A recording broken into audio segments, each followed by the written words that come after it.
And on that, on the MO diagram, let's see, here, don't worry about how it shows all those lines of everything mixing together. You don't need to include those. That's just implying how much mixing is going on between the S and the P. So.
Alright, let's see what that. I'm just gonna look around, see how far people are putting it together.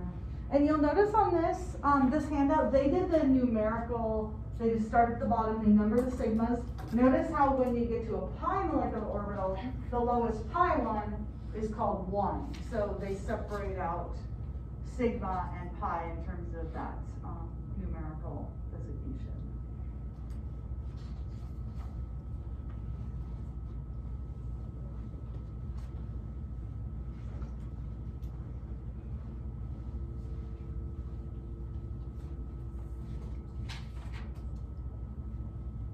All right, so let's put the actual values in electron volts. What's the potential energy of each of these orbitals, these atomic orbitals?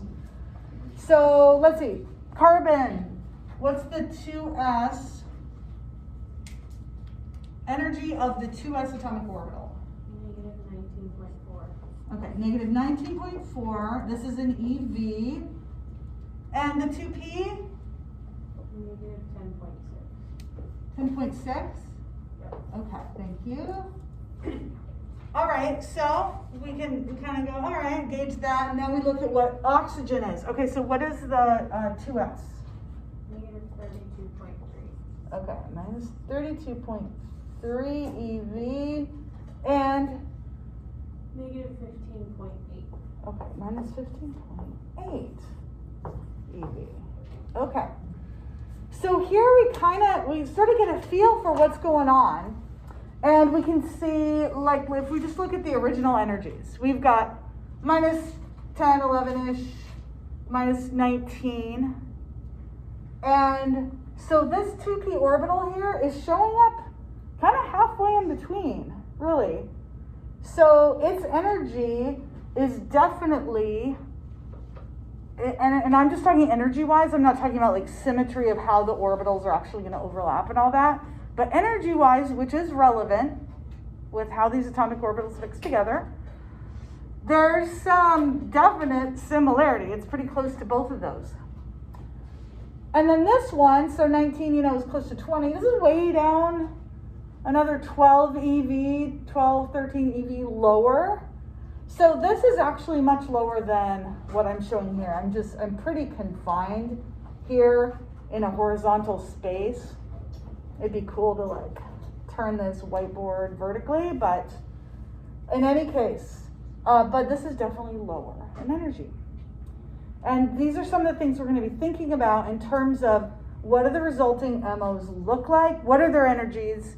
What do they look like? And then what does that mean? What are those implications? Okay.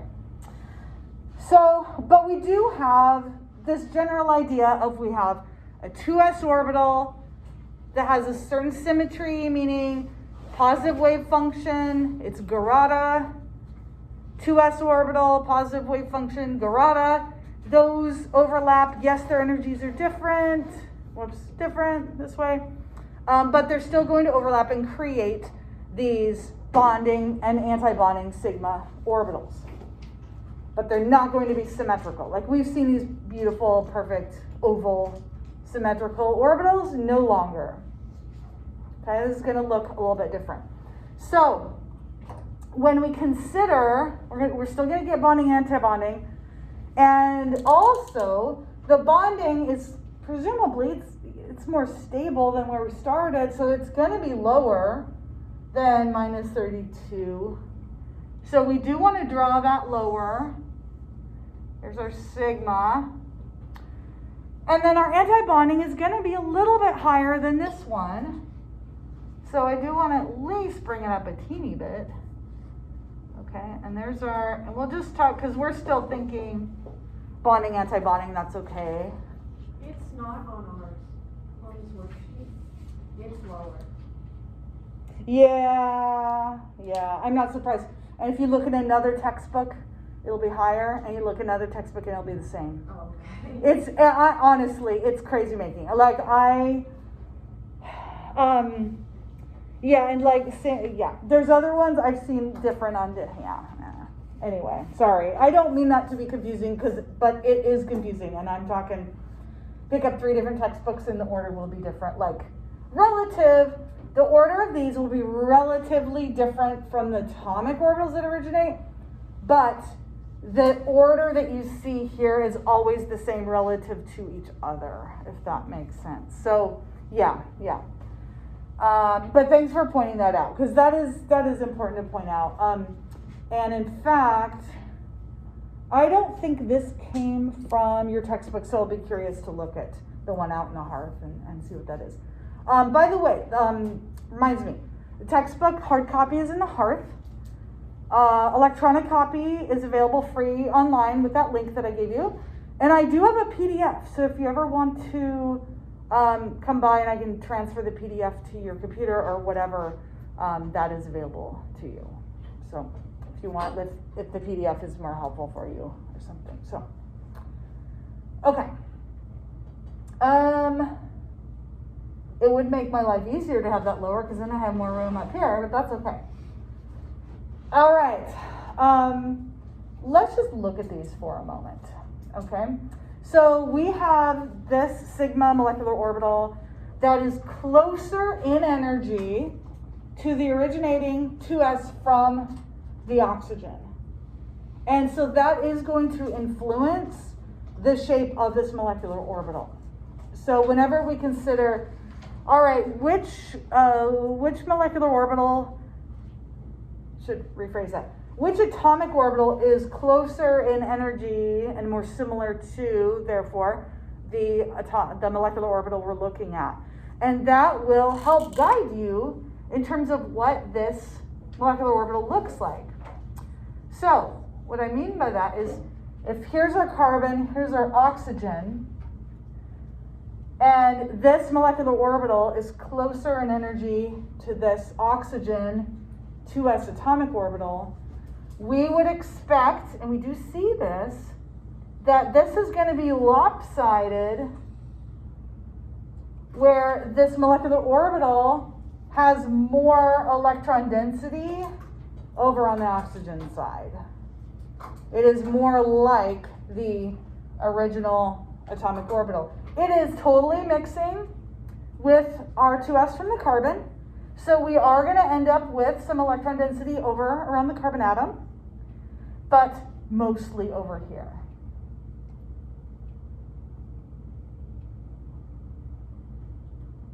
We're going to see this again in our pi bonding orbitals. And it is not a coincidence that oxygen's more electronegative, and we tend to see that kind of, that it all goes hand in hand. I'll put it that way. So, all right, let's look at our antibonding orbital, antibonding sigma. This one is now closer in energy and more similar to the carbon 2s orbital. And so, once again, if we draw this out, what it looks like, here's our 2 nuclei. It's an antibonding orbital, so as always, we're going to be creating this node. And we can also think about conservation of mass, conservation of energy, and think, well, this one, we have more electron density over on the oxygen, and this one's closer in energy to carbon. It makes sense, and this is observed, that this lobe is larger than this lobe over on the oxygen. These shapes, by the way, of these molecular orbitals, they have been created mathematically using quantum mechanics, and that's what we see here on this handout. Those have been generated computationally, but moreover, they have been confirmed experimentally. So once again, looking at electronic transitions, what's the probability, and all these kinds of things, and they're consistent. So this is our best understanding of CO and the bonding in CO. All right. Then we have our pi, because now we know that any molecules that have carbon in them, we're going to have that skewing. So the pi bonding orbitals are lower in energy. Okay, so these are here. And we know what pi orbitals look like. We've drawn those out. And we know that we've got these this originating node that's there because we're looking at two p orbitals that are parallel to each other, and those have that node that goes through the bonding axis. All right. And these pi molecular orbitals are closer in energy to the lower lying 2p atomic orbitals.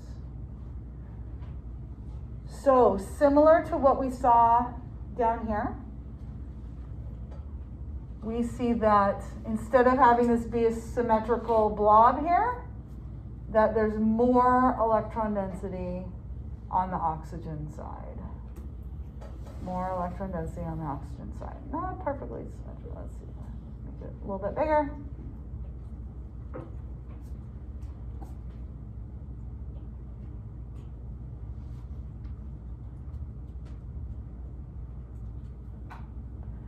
All right, and then here's where things get a little bit funky. And by the way, this sigma here, I think on this one, it's lower or about the same. Yeah, it's about the same energy as the 2p on the oxygen. I've also seen it higher.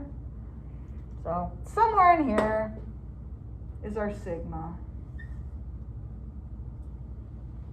Okay, and this sigma orbital is really interesting, okay, because in some ways it's what we would expect, and in some ways it's not. Okay, so we would expect, here, this is where the p orbitals are head on, and they're overlapping in the middle, and we see big, kind of bonding blob of electron density here. Okay, so it's pretty much like this. Okay. But what's observed, and we can see it here, is that lobe on the carbon side is ginormous. Okay, so it is, really large. And, relatively speaking, I was like, well, wait a minute, Professor Ullman, you were just saying, go with whichever one it's closest to. Well, the way all of these are mixing, and there's this skewing going on, all of this mixing that is honestly what we're about to see right now is totally unexpected. So this was not expected at all, but it does make sense, and we'll see why. But in any case, the way this mixes together, it turns out that we have a really large lobe here in the carbon, and then these are relatively small that are here and here. So again, unexpected, because it was thought, oh, it should be, larger on the oxygen side. That's kind of what we've been seeing. Maybe, it's partially because these pi bonding orbitals, they ended up having a lot of the oxygen density. And so balancing that out, turns out that it's larger here, okay? So for this orbital, we end up seeing this large lobe here. All right. There's our bonding. Now, because it turns out that these lobes are so small here and here, and most of that electron density is over there on the carbon, it turns out that this orbital behaves very much like a non-bonding molecular orbital. Okay, so this behaves like non-bonding. Non-bonding orbitals, non-bonding molecular orbitals, those are molecular orbitals that are very similar to the original atomic orbitals, and there's not a lot of sharing between the two atoms. So it's almost like that atom is kind of contributing its atomic orbital to the molecule, but the electrons are still mostly over there with that atom. So that's generally what non-bonding means, and that can be measured. You can measure if something's non-bonding or bonding, where the electrons are totally being shared very nicely between the two atoms. So this non-bonding is essentially just saying a lot of that electron density is over on the carbon. All right. And then we have our, don't have a lot of room. Let's see, maybe I'll draw it over here. Okay, then we have our pi star molecular orbitals. All right. These are a lot more like what we would expect, and we can reason through what they would look like based on comparing them to their opposing partner, the pi bonding molecular orbitals. So the pi bonding, we see a lot of electron density over here on the oxygen side. The pi star, a lot of electron density is on the carbon side. All right, what do pi star orbitals look like?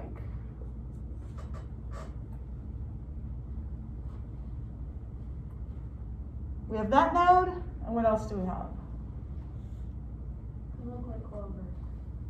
Yeah.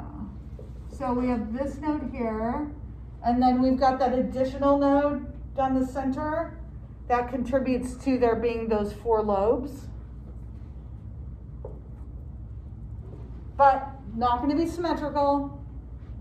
We're going to see large lobes over on the carbon side, little lobes over on the oxygen side.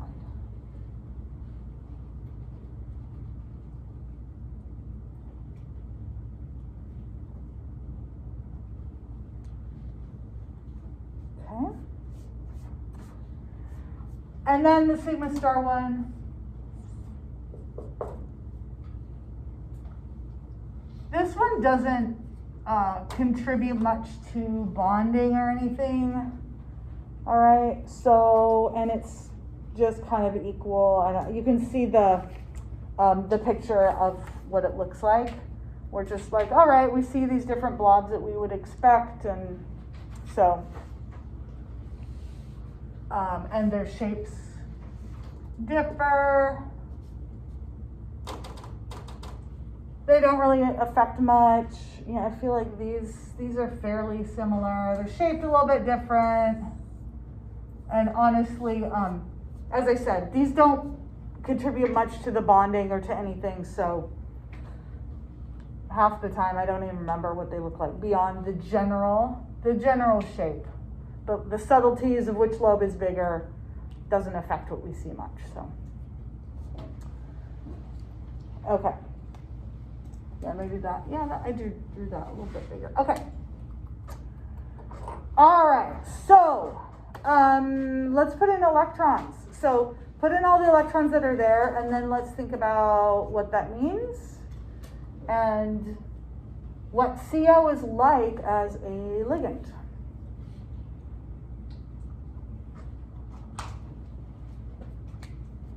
question about the handout. Yeah. On the handout for the sigma bonds, it's never referring to any of them as antibonding, or at least like adding the little star next to it. Correct. Is there a reason for that? Yeah. So there's two conventions, and one is to show sigma, sigma star, and all that. Another one is just to number these molecular orbitals as molecular orbitals, not distinguishing bonding, antibonding. That is used especially with heteronuclear diatomics because they do get so unexpected and in some cases strange. And is it antibonding? Well, and then this one's non-bonding. So you can't even say this one's bonding even though you want to, so that's the reason that we do. I kind of do a combo because we so often refer to these as pi star, and we can kind of all wrap around that. If I go, oh, that's the 2 pi, then it's like, wait, what? So I think, and it's fine to combine them like that, but that's why that diagram shows that. Yeah. Okay.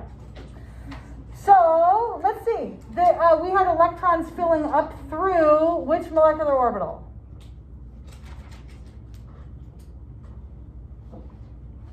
For CO. I'm filling all the way through which molecular orbital? Yeah. The top sigma here, this non-bonding one. Indeed. Okay. So let's look at this. We've got bonding, more electron density over here. We have this other, we'll call it antibonding, more electron density over here. This next molecular orbital, more electron density over here. This molecular orbital, more electron density over here.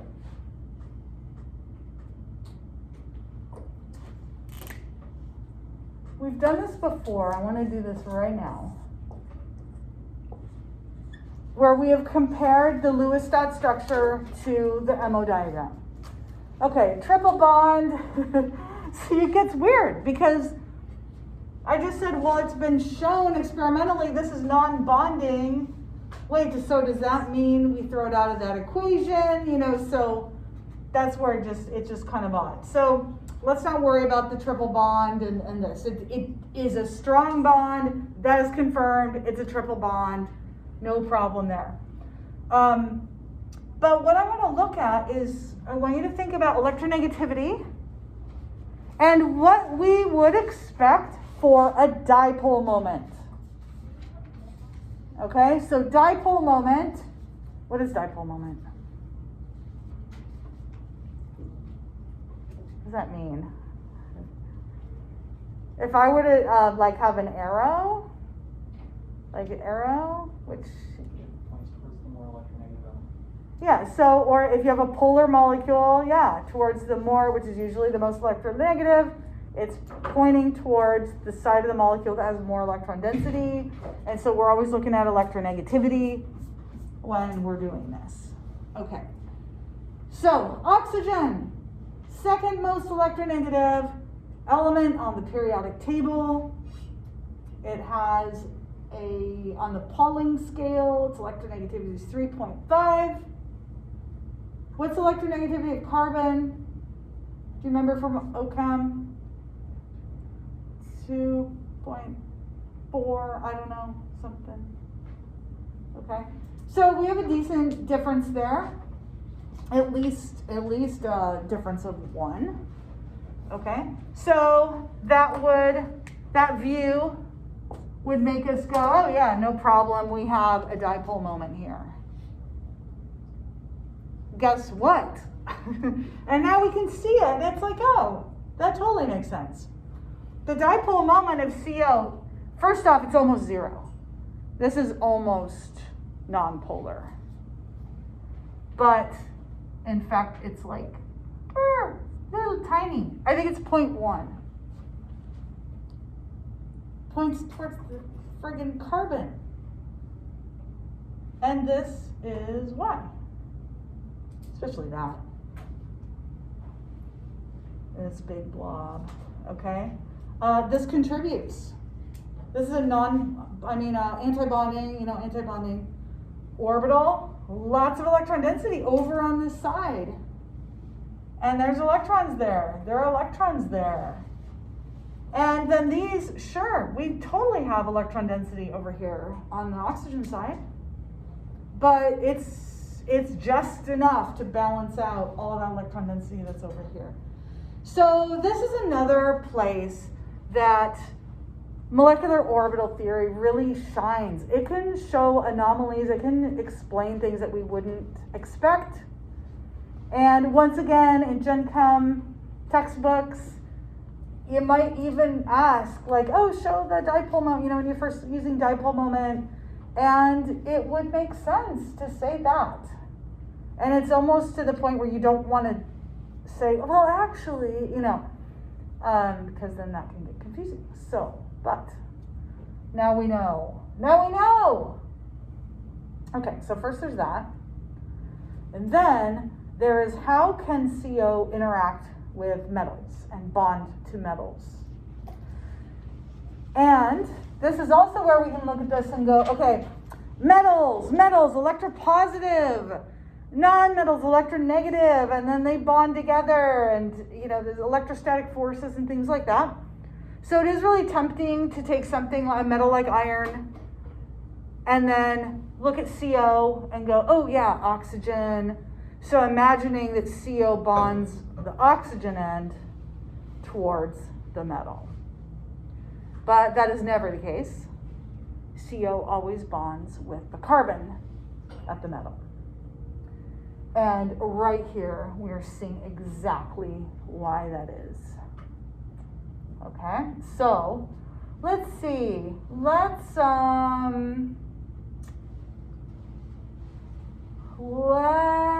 I think I'm gonna erase just so I have room here because it's really, these are the relevant orbitals, okay? And it's really what they look like regardless. So here's our molecular orbitals in CO.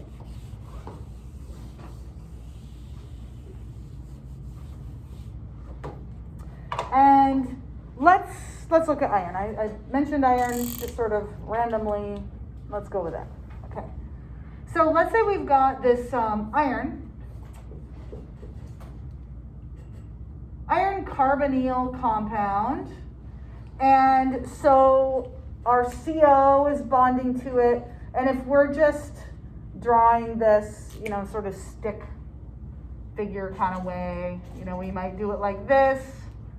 Let me get a better pen.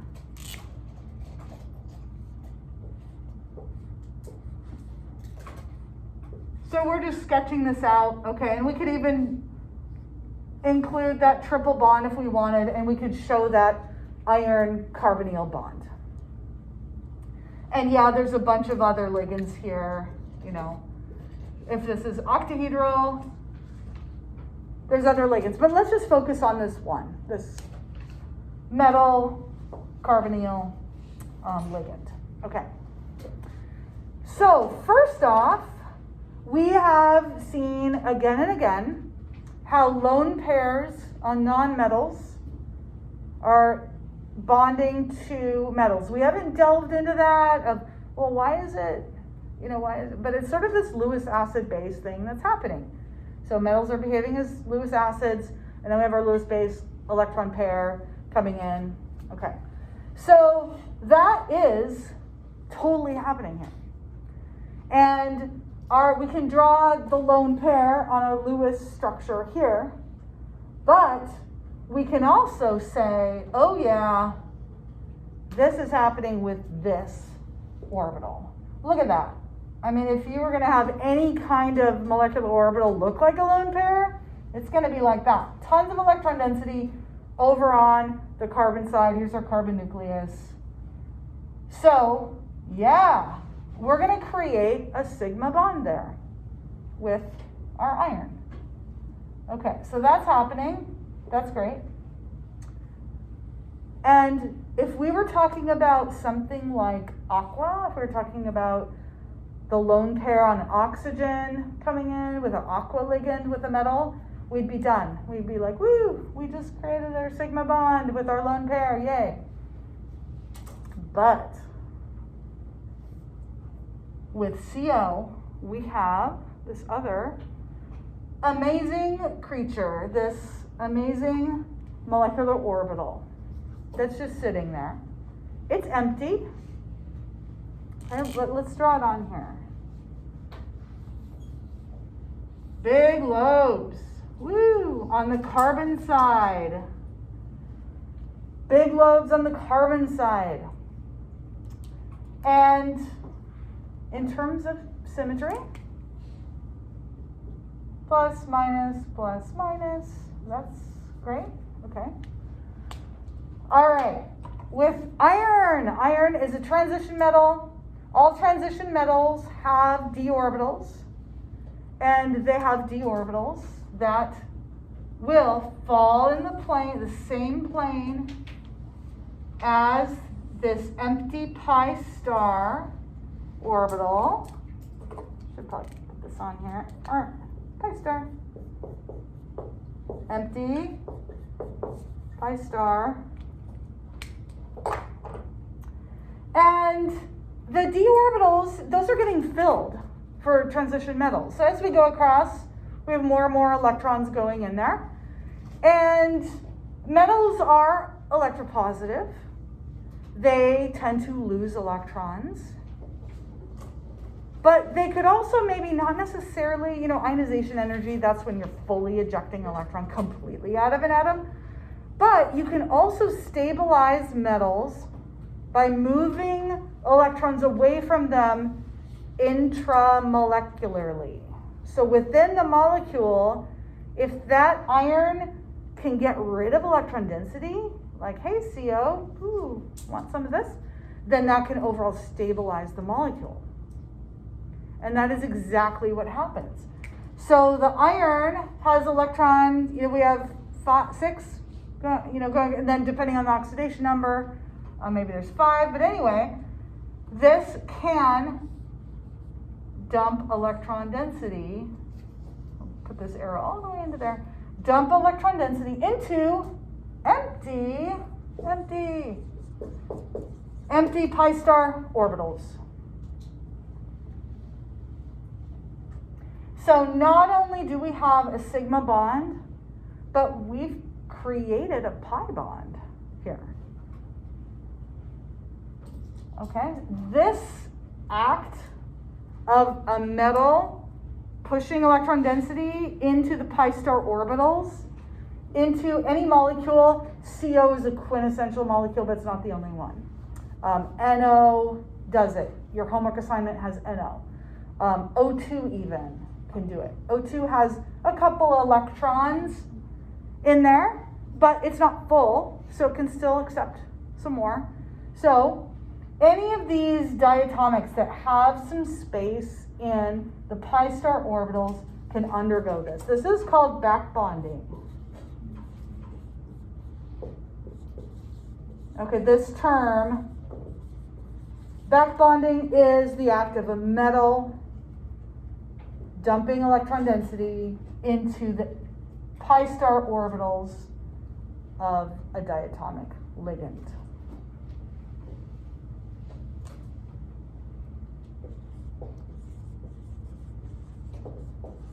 Into pi star of ligand.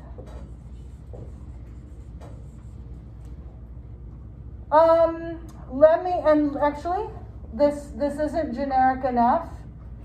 Electron density into a pi star. Backbonding can also happen into phosphines. So I'll show you that in a second, but I just want to make sure I have all the ideas laid out here because we're not completely done. What has happened here is we show this, again, simplistically speaking, we've got this sigma bond here.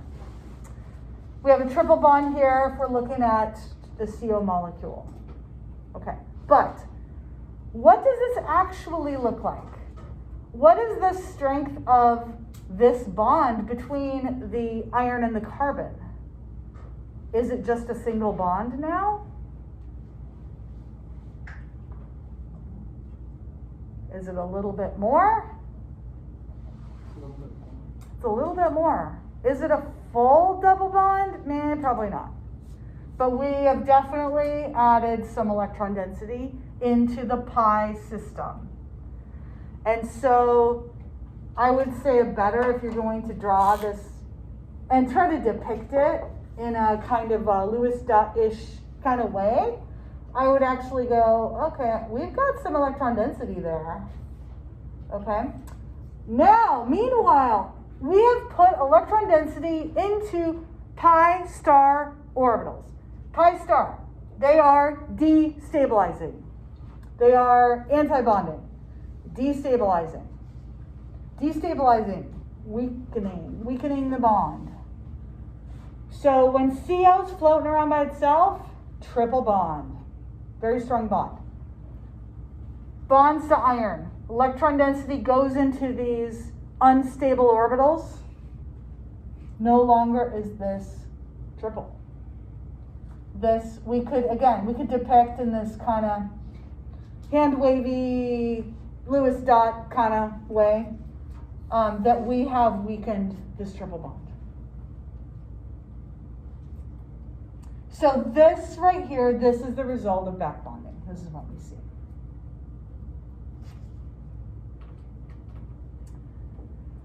How do we know this happens? How do we know? What could we measure? Let's think about this. We have an instrument next door where we could measure this. So is there an instrument we have that measures vibrational motion, vibrational energies of bonds within molecules?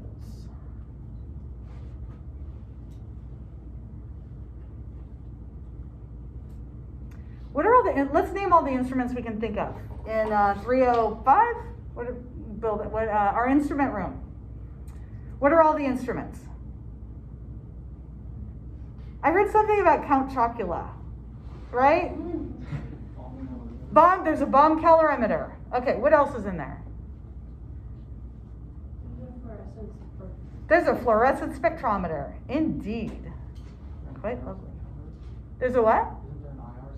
There's an IR spectrometer. Yeah, I want to name one more and then we're going to go back to IR. So there's another one we use a lot.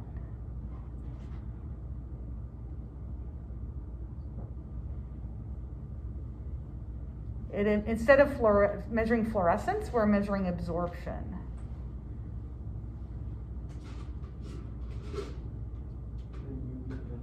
The UV vis spectrometer. Yep, UV vis we use a lot. Okay.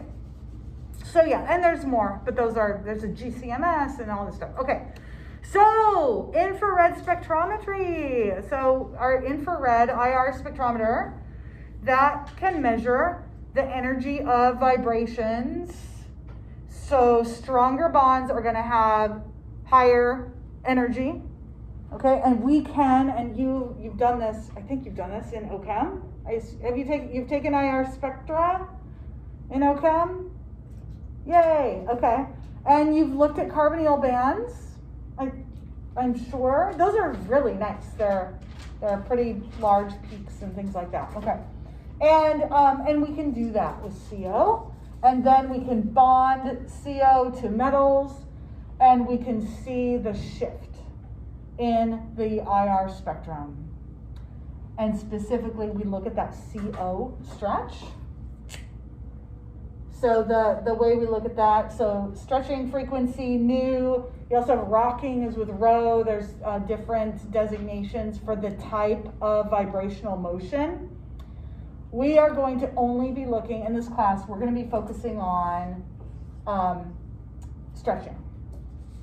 And then specifically right now, we're talking about, okay, well, how about stretching of CO? Okay, so the stretching frequency of CO is higher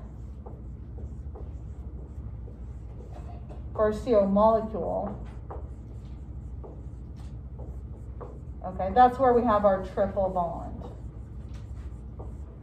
And we see that value go down if there's more back bonding.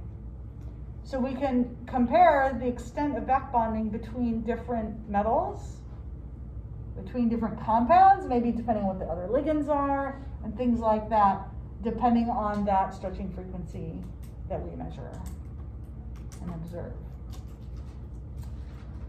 So on Wednesday, we're going to we'll be analyzing data and trying to figure out what's happening with the back bonding. I'll also tell you about phosphine, what phosphine does. So it's a similar idea here, but just not by Star. Okay, I'm almost done grading. I'm sorry I'm not done. My goal was to be done today, but I am almost done. So feel free to email me and go, Professor Holman, are you done grading yet? And I will let you know, because I'll definitely be done before Wednesday. So if you do want to stop by before Wednesday, you'll be able to. Thank you for your patience. I appreciate it.